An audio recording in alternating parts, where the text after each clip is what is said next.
하나님 말씀은 출애굽기 3장 5절입니다. 우리 같이 봉독하도록 하겠습니다. 하나님이 이르시되 이리로 가까이 오지 말라. 내가 선 곳은 거룩한 땅이니 내 발에서 신을 벗으라. 아멘. 탁구 이야기 좀 하도록 하겠습니다. 제 아이를 어릴 때부터 좀 한 4, 5년 전부터 탁구를 탁구장에서 배우게 했습니다. 그러면서 저도 따라가서 저는 좀 교회에서도 치고 쳤으니까 아이가 치면 받아주기도 하고 이러는데, 나름 정한 원칙이 하나 있습니다. 제일 중요한 원칙이 뭐냐? 탁구장을 가면 거기 있는 사람들하고 시합을 하지 않겠다. 제가 처음부터 다짐을 했어요. 그리고 지금까지도 몇 년 동안 그러는데, 이유가 뭐냐? 이기면 신나서, 지면 열받아서 맨날 탁구만 칠까봐. 제 성격을 제가 알거든요. 그러니까 신나서 탁구만 칠까봐 아예 처음부터 나는 시합을 안 해, 이렇게 선을 딱 그어놓고 다녔습니다. 그래도 아들내미가 실력이 느는 것처럼 저도 같이 옆치고 받아주고 하다 보니까 실력이 늘더라고요.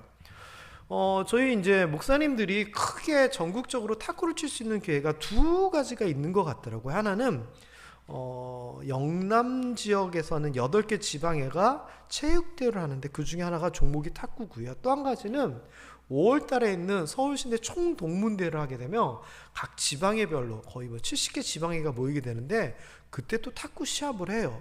그래서 제가 탁구를 좀 치니까 계속 지방의 목사님들이 야, 시합에 좀 나가자 그러는데 안 나갔어요. 이유는 이기면 신나고 지면 열받아서 또 계속 열심히 탁구만 칠까봐 안 나갔어요. 근데 작년에 우리 지방의 젊은 목사님들이 좀 많이 새로 오시고 하면서 탁구를 치는 분위기가 돼서 초청을 하면 가기도 하고 이렇게 교제를 하기도 하는데, 하반기에 작년 10월 달인가 이 영남 지방 탁구 대회를 하게 됐어요. 그래서 우리 지방에도 선수를 뽑아야 된다는 거예요. 근데 그게 교육자 회의를 하고 나면 2부 행사로 탁구 시합을 해서 선수를 뽑겠다고 하는데, 가보니까 교육자 회의니까 갔는데 탁구로 치게 됐는데, 잘 치는 사람이 10명이 추출러졌어요. 그 10명에 서로 쳐가지고 순위를 결정해서 1등부터 5등이 대회를 나가는 거예요.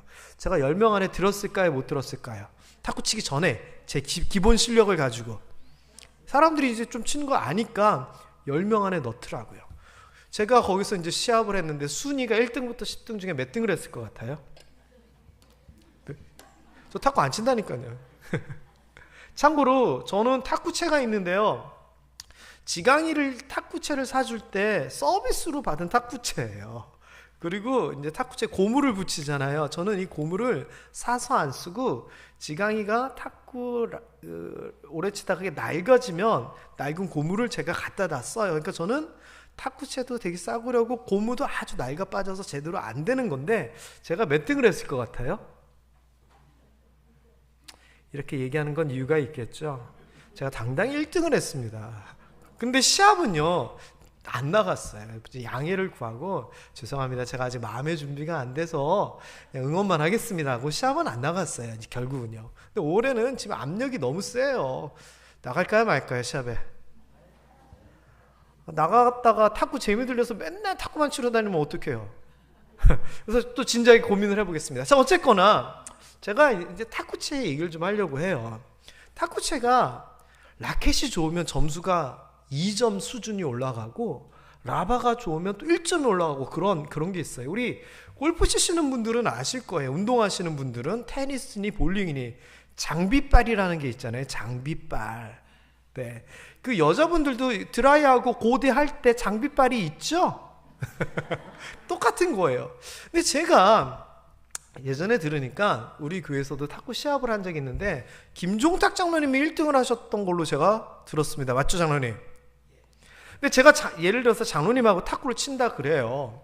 탁구를 친다 그러는데 항상 1점 차로 지는 거예요. 그럼 어떻게 하면 될까요? 열심히 했어요. 그래도 안 돼요. 이유가 뭘까요? 탁구채 때문에 안 되는 거예요. 그래서 제가 이 탁구채 때문에 김종탁 장로님을 이길 수 없어 하면서 이 탁구채 타령을 하기 시작을 했네요. 자, 그런데 무슨 일이 생겼느냐? 올림픽 금메달리스트이자 국가대표 감독인 유남규 씨가 우리 교회에 아주 탁구를 치게 됐어요. 근데 탁구채가 없어서 제 탁구 라켓을 빌려서 항상 저랑 치면 이겼던 김종탁 장로님하고 시합을 붙게 된 거예요. 누가 이길까요? 누가 이길까요? 장로님, 유남규한테는 안 되겠죠? 자, 그러면 탁구채가 싸구려 탁구채인데 고무도 낡은 고무인데 유남규가 이길까요? 질까요? 그쵸. 고수는요, 장비, 하수랑 할 때 수준 차이가 나면 중요치 않아요. 명필은 붓을 가리지 않는다 그러잖아요. 붓이 잘 나가면 잘 나가는 대로, 안 나가면 안 나가는 대로 하는 거예요. 비슷한 수준일 때는요, 이게 조금 좋고 안 좋고가 영향이 있지만 차이가 이렇게 날 때는 전혀 영향이 없어요. 그쵸? 제가 이 이야기를 하려고 해요. 우리가 이 세상을 살아가면서요, 사람들 수준으로 보면은 잘났느니 못났느니 있느니 없느니 이런 어떤 우열의 차이 때문에 성공하고 잘되고 또는 뒤처지고 이런 게 있을 수가 있어요. 그런데 하나님하고 인간 사이에서는 어떨까요? 하나님은요, 개떡 같은 탁구채로도요, 누구도 다 이길 수 있는 유남규처럼 이 사람이 잘났건 못났건 하나님은 제대로 사용하실 수 있다라는 거예요. 우리 생각에는 나는 잘났으니까 하나님께서 이만큼 쓰시겠지, 저 사람은 못났으니까 요만큼밖에 못 쓸 거야. 아니에요. 하나님은 잘났건 못났건 하나님이 사용하시면 무조건 이렇게 되는 거예요. 그 이야기예요. 오늘 설교 말씀 결론은 제가 다 말씀드렸으니까 이제 쉬시든지 편히 하셔도 됩니다. 자, 그 이야기를 성경을 통해서 좀 확인을 해볼게요. 일단 오늘 본문의 배경은요, 하나님하고 모세가 처음 만나는 그런 과정이에요. 이 첫 만남이 운명적인 만남이었죠. 제가 좀 여쭤보고 나중에 야단 안 맞을 만한 분, 우덕희 권사님, 김현장 장로님하고 맨 처음에 어디서 어떻게 만나셨어요? 누가 소개를 시켜준 거예요? 대구 다방에서 누가 소개를 해주셔가지고 커피를 마시며 만나셨던 게 첫 만남이에요. 그런데 그 운명적인 첫 만남 때문에 오늘 권사님하고 장로님의 삶이 지금 이렇게 와 있는 거예요. 설마 그때 내가 왜 나갔을까 이런 생각을 하시는 건 아니시겠죠? 이게 뭐냐? 어떤 운명적인 만남은 엄청난 뒤의 결과를 가져오잖아요. 모세와 하나님이 출애굽기에서 처음 만난 이 만남은요, 그 뒤에 엄청난 이야기가 뒤따라오게 돼요. 이거는요, 우리에게까지 연결된, 인류 전체에 연결된 구원에 관련된 이야기가 이 만남에서 시작이 돼요. 자, 그런데 이 만남의 과정의 시작은 너무 평범했어요. 모세라고 하는 사람이 장인 어르신의 집에서 살면서 처가살이를 하는 사람이에요. 왜? 아시죠? 이유는 왕궁에서 40년 살다가 동족을 구하겠다는 마음으로 살인을 하게 돼서 도망쳐서 수배자 생활을 하고 있는 거예요. 40년 동안 숨어서 광야에서 살면서 뭐를 했느냐? 장인 어르신 일을 도왔어요. 양떼를 치는 일을 했어요. 그래서 하루는 양떼를 데리고 오늘은 어느 쪽으로 갈까 하면서 광야 서쪽에 호렙산 쪽으로 그냥 양들을 데리고 가고 있었어요. 특별한 일이에요? 그냥 늘상하던 평범한 일이에요? 평범한 일이에요. 평범한 일상이에요. 자, 그런데 조금 이상한 광경이 있는 거예요. 뭐냐? 나무에 불이 붙은 거예요. 불구경이죠. 자, 그런데 우리가 생각하는 이런 빡빡한 산이 아니라 광야에 사는 메마르고 덤불나무, 높이 자라는 나무들도 별로 없어요. 그래서 나무가 많지도 않은데 사람이 거기서 불을 지를 리도 없고 광야에 사람이 없으니까 도대체 어떻게 불이 났을까? 자연 발화 이런 것도 있을 수 있겠지만 어쨌거나 불이 났네요. 그런데 산에 불이 난 게 대단한 일은 아니잖아요. 이상하기는 해도. 그래서 나무에 불이 난 걸 보게 된 거예요. 그래서 자세히 보게 되니까 이번에는 너무 신기하고 특별한 일이 있는 거예요. 뭐냐?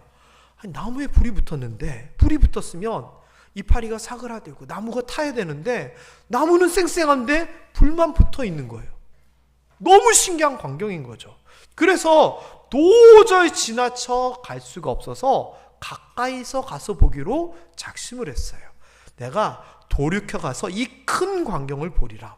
떨기나무가 어찌하여 타지 아니하는고 하면서 나무를 보러 간 거예요. 자, 질문 하나 드릴게요. 오늘 질문을 3개를 드릴 거예요. 이 떨기나무, 하나님께서 불을 붙여가지고 말씀하시게 되고 모세와 하나님의 만남에 있어서 모세를 유인하고 관심을 끌게 했던 이 떨기나무, 타는데 타지 않는 이 떨기나무는 원래 어떤 나무였을까요?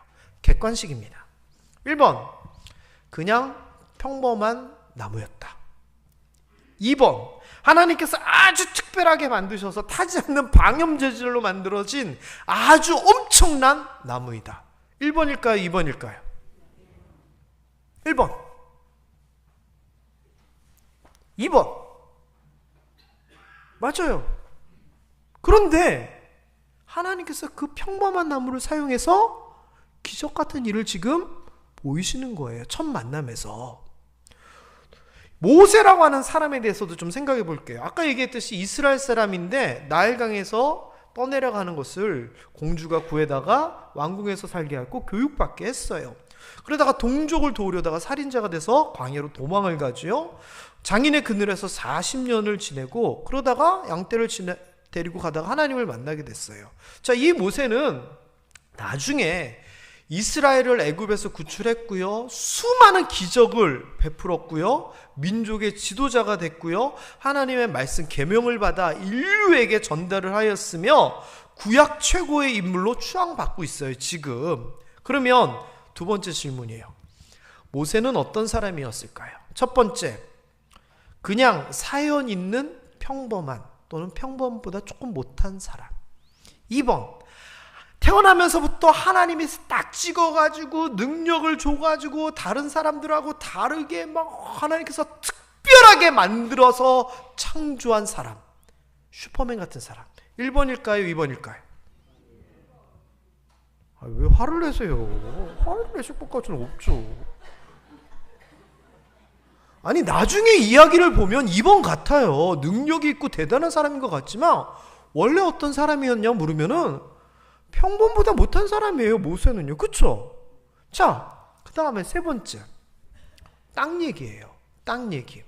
오늘 이제 본문 말씀이죠. 하나님이 모세를 불로 주목을 하게 한 다음에 이제 부르세요. 모세야, 모세야. 그러면서 하시는 얘기가, 모세가 가까이 갔다 하는 얘기가, 오라 해놓고서는 가니까 하시는 얘기가 가까이 오지 마라. 너무 가까이는 오지 마라 하면서 하시는 얘기가, 내가 선 곳은 거룩한 땅이다라고 얘기를 하시는 거예요. 그러니까 신을 벗어라라고 얘기해요.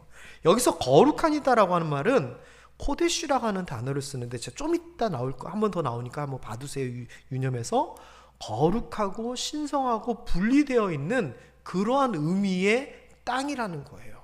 오죽했으면 그 땅을 너 양똥 밟은 흙 묻은 그 발로 밟지 마라, 신발 벗어라 라고까지 얘기했겠어요. 자, 그러면 세 번째 질문이에요. 이번에 화내지 마세요. 이번에도 비슷한 질문이에요. 이 땅은 어떤 땅이었을까? 원래 1번, 그냥 평범한 호렙산의 한 땅, 돌과 흙으로 만들어진 땅이다. 2번, 하나님께서 에덴 동산처럼 작정하시고 만드셔서 정결하게 하시고 완벽하게 하신 신성하고 고귀한 땅이다. 1번일까요? 2번일까요? 그쵸? 자, 그런데 생각을 해보세요.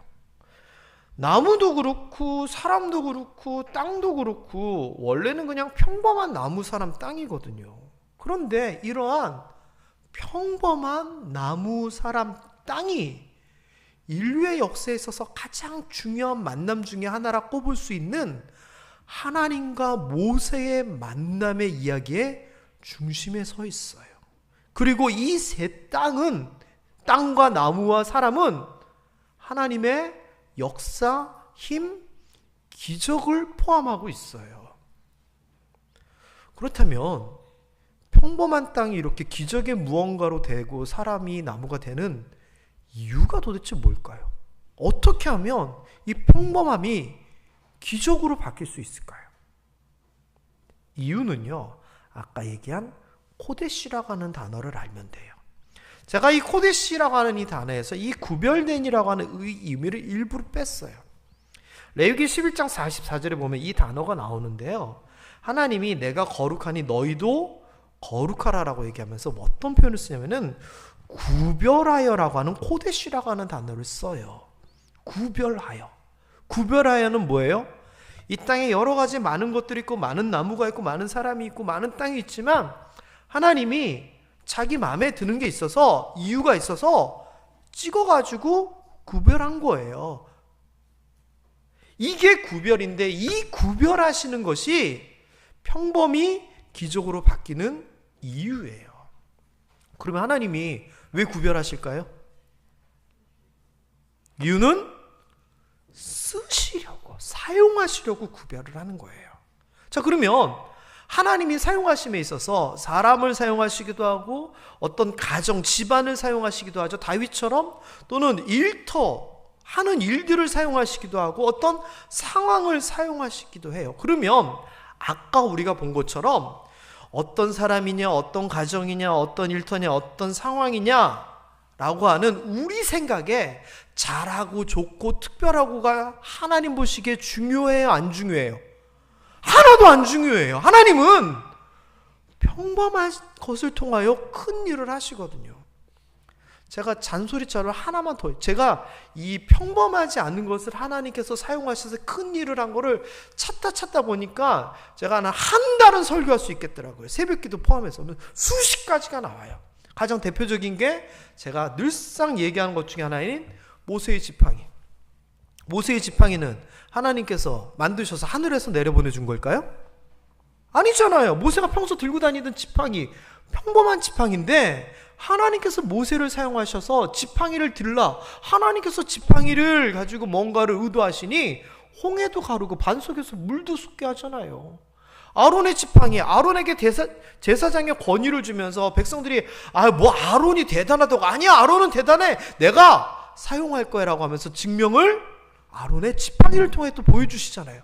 그냥 평범한 지팡이를 땅에 꽂았더니 싹이 나고 꽃이 피는, 살아나는 놀라운 역사가 일어나요. 다시 얘기하면 하나님께서 사용하시려면 우리 생각에는 좋은 거, 특별한 걸 사용하신다 생각하는데 하나님은 그거 중요하지 않다라고 얘기하는 거예요. 그렇다면요, 우리 얘기를 좀 해볼까요? 우리 가정이나 우리 자녀나 우리 일터, 우리의 육신, 우리의 상황, 우리의 삶이 남들보다 못할 수도 있고 평범할 수도 있어요. 그런데 하나님께서 사용하실 수 있을까요? 없을까요? 사용하실 수 있어요. 그러면 우리가 생각하는 것, 우리 수준이 아니라 하나님의 수준의 그 무언가가 우리에게 임하게 되고 우리가 그러한 결과, 열매를 가지게 되는 거예요. 이거를 사람들이 뭐라고 얘기하냐면은 기적이다라고 얘기할 수도 있고요, 복 받았다라고도 얘기할 수 있다는 거예요. 여러분, 또 그렇다면은요, 우리가요 이걸 하나를 짚고 넘어가야 돼요. 올해 들어서 계속 강조하는 건데, 우리가 기도할 때 하나님 복 주세요, 하나님 기적 일으켜 주세요, 이렇게 기도해도 되겠지만 근원적인 걸 갖고 기도하는 게 더 나은 거예요. 뭐냐? 하나님, 우리를 사용해 주세요. 하나님이 사용하겠다고, 필요하다라고 생각하면 내가 이거 사용해야지 구별하여 들기 시작하면 우리는 달라지기 시작하는 거예요. 여러분, 그렇다면 이 두 가지 기도 중에 어떤 게 더 하나님 앞에 더 호소력이 있을 것 같아요? 내가 필요하니까 해주세요, 이게 더 호소력이 있을 것 같아요? 하나님 필요하신 대로 사용하세요, 이게 더 하나님 보시기엔 흡족할 것 같아요? 두 번째잖아요. 그럼 여러분, 복 주세요, 기적이 필요해요, 이 기도도 하겠지만 순서를 정하세요. 앞에 하나님의 관점, 입장에서, 하나님의 필요에 의해서 하나님이 내 몸을 사용해 주세요, 우리 가정과 자녀를 사용해 주세요, 우리 일터를 사용해 주세요. 저는 이게 우선이다라고 생각을 해요. 왜? 성경에서는 하나님이 필요하셔가지고 한 게 100가지 중에 95가지고 나머지 5가지는 간절함으로 하나님 앞에 구해서 얻은 거. 예를 들면 히스기야가 살려주세요 이런 것들. 하지만 대부분은 하나님의 필요에 의해서, 하나님의 목적에 의해서 무언가를 사용하시게 되고, 그러면서 기적이 나타나요. 게다가 우리는요, 평범하니까 우리도 사용할 수 있다라고 얘기하지만 사실 우리는 평범을 넘어서요. 왜? 우리에게 자격이 있어요. 왜냐하면은 제가 아까 구별이라고 하는 단어를 썼잖아요. 하나님 딱 찜했다, 찍었다, 이걸 얘기했잖아요. 이사야서 43장 1절에 보면은 하나님을 믿는 자, 하나님의 택하신 자에 대한 얘기를 하면서 내가 너를 구속하였고 내가 너를 지명하여 불렀나니, 딱 찍어서 지명하여 우리를 구별하여 불렀다 그래요. 그러니까 우리는 이미 하나님께서 사용하시려고 작정한 사람이라는 거예요. 자격이 있어요. 게다가요, 요 정도에서 끝나는 거예요. 자격이 있는 것에서 끝나는 것뿐만 아니라 아주 충분히 우리는 자격이 있어요. 무슨 자격? 하나님이 사용하실 만한 자격, 복받을 만한 자격, 기적을 일으킬 자격이 우리에게는 있어요. 왜? 우리는 어느 수준이냐? 하나님이 그냥 찝었을 뿐만 아니라 이 지명하여 부르기 위하여 하나밖에 없는 아들까지 내어주셨어요. 그러면서 하는 얘기가, 야, 내가 내 아들까지도 내주었는데 야, 내가 다 줄게 내가 못 줄 게 어딨어 라고 이야기해요. 누구에게? 우리에게. 로마서 8장 32절에서 그 얘기를 하고 있잖아요. 게다가 여기서만 그치는 것이 아니라 우리가 구하면 준다고 약속까지 하셨어요. 내 이름으로 구하라. 그리하면 받으리니. 게다가 여기서만 그치는 것이 아니에요. 이 이후에 또 많은 말씀들이 있는데 일단 오늘은 시간 관계상 생략하고 나중에 기회 되면 또 계속돼서 한번 말씀을 제가 여러분들에게 설명해 드리도록 하겠습니다. 자, 그러면요, 평범하고 부족해도 하나님이 사용하시면 되는데 우리는 이렇게 자격이 있어요. 그럼 어떻게 살아야 돼요? 좋아 그냥 부족해도 하나님께서. 아니에요. 제가 이번에 이 복에 대한 설교를 하면서 두 가지 아주 중요한 얘기를 했어요. 설교를 한 달 전에 뭐를 했냐면, 한 주는 복의 근원이 뭐냐, 하나님이 함께 하시면 복을 받는다, 오베데돔에 대한 이야기를 하면서 우리가 잘났고 못났고 이게 중요한 게 아니라 하나님이 함께 하시면 복을 받는다라고 말씀을 드렸잖아요. 근데 이거는 하나님의 영역이에요. 우리가 어떻게 할 수 있는 게 아니에요. 하나님이 함께 하는 건 누가 결정해요? 하나님이 결정하시는 거예요. 그러면서 우리가 할 수 있는 영역이 있다라고 하면서 시편 128편을 이야기하면서 하나님을 경외하는 자에게는 손으로 하는 일이 잘 되고 복받고 형통하게 되리라. 결실한 포도나무 같고 어린 감람나무 같으니 이같이 복을 얻으리라 라고 얘기하면서 하나님이 함께 하시는 것은 하나님의 영역이고 우리는 우리 할 일을 해야 된다라고 하면서 하나님을 경외하는 삶을 얘기했잖아요. 그 이야기예요. 하나님께서 우리를 사용하시는 것은, 구별하시는 것은 하나님의 영역이잖아요. 그러면 우리는 손 놓고 있으면 돼요? 아니라는 거예요. 뭘 해야 되느냐? 우리도 해야 될 일이 있어요. 그게 뭐냐? 우리로서 최선을 다해서 구별된 삶을 살아야 돼요. 준비된 그릇에 대한 이야기가 디모데후서 2장 20절에 나와요. 우리 노란 글씨만 한번 읽어볼까요? 자기를 깨끗하게 하면 귀 쓰는 그릇이 되어 거룩하고 주인의 쓰심에 합당하며 모든 선한 일에 준비함이 되리라. 하나님이 사용함에 있어서 금그릇, 은그릇처럼 귀한 것도 있고 나무그릇, 질그릇처럼 천한 것도 있지만 어쨌거나 하나님께서 자, 이 손님이 왔으니까 이 그릇에 써야지 하면서 구별하여 이렇게 택해서 쓰시는데, 그거는 하나님의 택함의 영역이고 우리는 뭘 하라? 여기 있는 것처럼 자기를 깨끗하게 하면서 준비를 하라는 거예요. 아무렇게나 엉망으로 살면 하나님이 택하실까요? 안 택하신다는 거예요. 지저분하면 택하지 않는다는 거예요. 시편 1편 1절 2절 우리 본문 말씀하고 관련 있는 말씀이에요. 그러니까 우리는 그럼 세상에서 막 살아도 하나님께서 부족해도 이렇게 건져서 쓰시나? 아니라는 거예요. 하나님께서 요구하시는 게 있어요. 뭐냐? 악인들의 꾀를 따르지 말고 죄인들의 길에 서지 아니하고 오만한 자들의 자리에 앉지 말아라. 이게 뭐예요? 구별된 삶을 얘기를 하는 거잖아요. 그러면서 하나님의 말씀을 즐거워하며 묵상하는 삶을 살아라. 이게 우리가 해야 될 구별된 사람이에요. 세상 사람들하고 다르게 흥청망청 죽어가는 그들과 다르게 우리는 하나님이 기뻐하시는 구별된 삶을 살고 있으라는 거예요. 그러면 하나님이 구별하여 쏙 뽑아서 사용하신다는 거예요. 이런 얘기는 아까 장로님이 기도하시면서도 이런 표현을 잠깐 쓰셨는데, 내가 하나님의 모든 자비하심으로 너에게 권하노니 하면서 사도 바울이 권면을 하기를 너희 몸을 하나님이 기뻐하시는 거룩한 산 제물로 드리라라고 얘기해요. 우리 몸, 우리의 삶이 하나님 앞에 드려지는데 거룩한 산 제물이 되라 그래요. 거룩한, 아까 얘기한 구별된 얘기예요. 하나님 앞에 제사를 지낼 때 구약에서 보면요, 양을 드려도 그냥 드리지 않아요. 흠 없는 양을 드리라고 얘기를 해요. 이 말이 뭐예요? 우리가 살아감에 있어서 거룩한 산 제물과 같이 우리의 삶이 깨끗한 삶이 되어야 된다는 걸 얘기하고 있어요. 이래야지 하나님이 받으신다는 거예요. 이 얘기가 조금 더 확장이 되면 고린도전서 3장 16절 17절에서 이 얘기가 나와요. 뭐라고 얘기하냐면은 우리의 육신, 우리의 몸은 하나님이 계시는 성전처럼 성령이 거하는 성전이다 라고 하면서 니네 몸 함부로 굴리지 마, 깨끗하고 잘 활용해야 되라고 하면서 우리 몸이 성전이니 우리 몸을 거룩하게 너희도 하여라라고 얘기하면서 거룩, 구별을 얘기하고 있어요.